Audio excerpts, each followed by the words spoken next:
I really idolized my sport. I was in there all the time. All of my friends were in the gym. Everybody knew me as this gymnast. Even on the competition floor, people knew my name because I was this good athlete.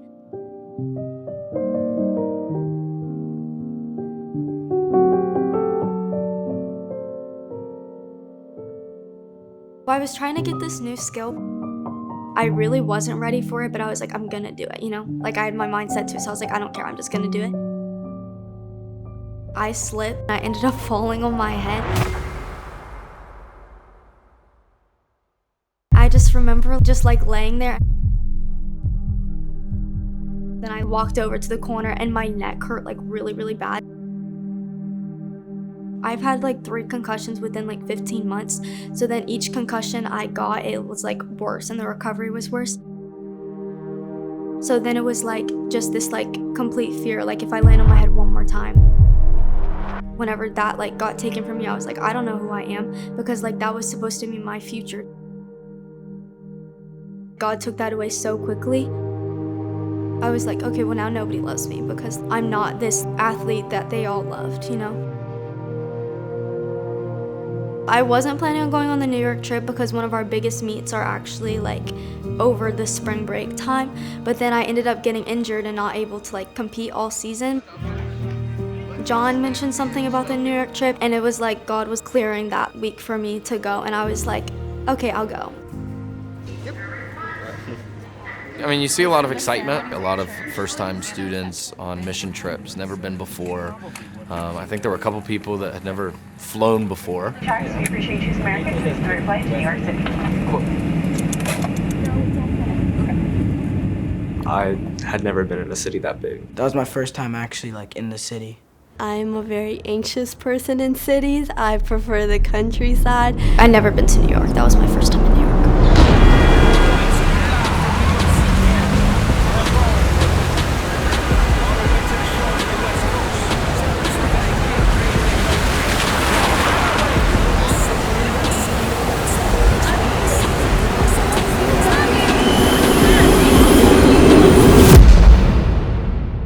There are few things comfortable about New York. Most students in our context aren't necessarily accustomed to large cities.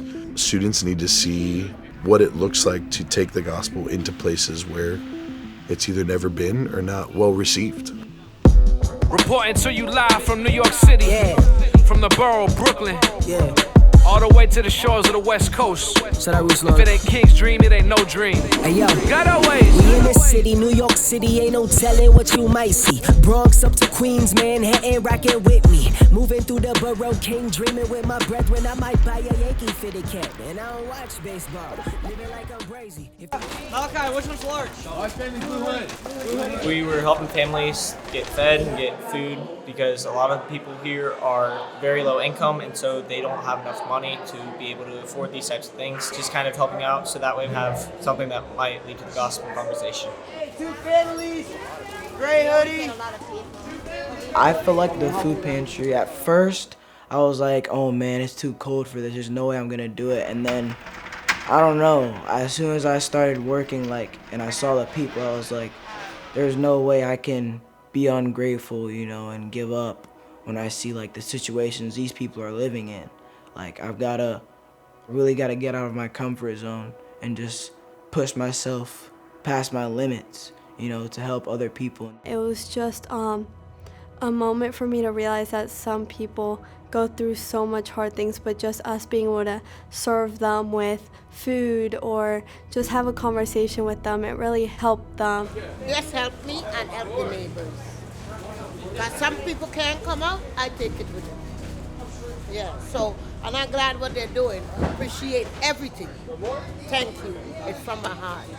You could really see how big of an impact that church had on the community, because it was everyone knew each other, they just treat each other like family. I thought that was amazing.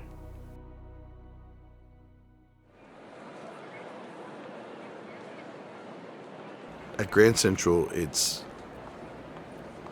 tough. What you see at Grand Central Station is that everybody is moving. And there's a lot of people who are just so caught up in what they're doing that they don't have time for the Lord or a conversation with somebody that's trying to share the gospel with them. We say, hey, we're here for an hour and a half. Your job is to just for the next hour and a half, pray for as many people as you possibly can. Have gospel conversations with as many people. That's not my thing, just going up and talking to random strangers about my faith. And then it's like, I just didn't know what was gonna happen. I was horrified to talk to people I've never met about Jesus. It was hard to do. Yeah, there was definitely some doubt. I got denied so many times. I didn't have a single person say yes to like me praying for them. Like internally I was pretty scared, you know, because I didn't know like what the reaction was gonna be or like what they were gonna say. It was hard, just having the constant rejection. But then there were people that we could pray for, and it made it better because, well, we got one person, and that's bigger than all the people that said no. We got turned down sometimes, but the hardest part was just like, you know, turning around and going to the next person. Whenever I felt fearful, what I would do is I would go and talk to Nick or somebody else on our team, and I'd be like, okay, you go talk to this person. If you do it, I'll do it with you, and then I'll go talk to someone else. And I would kind of use their courage to kind of back mine. Man, everybody would just come alongside each other to help one another share the good news of Jesus with anybody they came in contact with. I definitely grew a lot of respect for a lot of people that went on the trip. When I see these people, you know, there might be brokenness or sadness or other things that they're going through, but I just see warriors for Christ just surrendering their time and their focus to go give up whatever it may be to just go and serve the Lord, and I honor that and I respect that a lot. Even when it was scary, like God did have a plan, because now I can see what his plan was. Like in the moment, why would you take that away from me? But now it's like, oh, thank God you took that away from me, because now I'm like 100 times better off than I was, and it is for the better. Me going on that New York mission trip, I feel like was like the start to something new. It was like I'd given my life to Christ, but then it was like, okay, this is me like living for you. God, one, not only uses you to change people's lives, but other people's lives will also change yours. If you really do have a heart to be obedient on mission, I think you come back with a hunger for God to move in the same way that you saw him move there. You gotta keep going, you know, you gotta keep talking to people, because it's not really about us and really how we feel. It's about bringing other people to God. This trip kind of sums up exactly what the parable of the sower represents. Of you got the different ground that seeds are thrown onto, or you got the hard ground where it just doesn't plant. You got the ground that swallows it and thorns, and then you got the ripe ground that it's going to grow, and you're going to see plants and fruit come from that. Our job isn't to make it grow. Even though we'll never see the fruit of what that turns into, we trust that God takes it from there and does what he wants with it.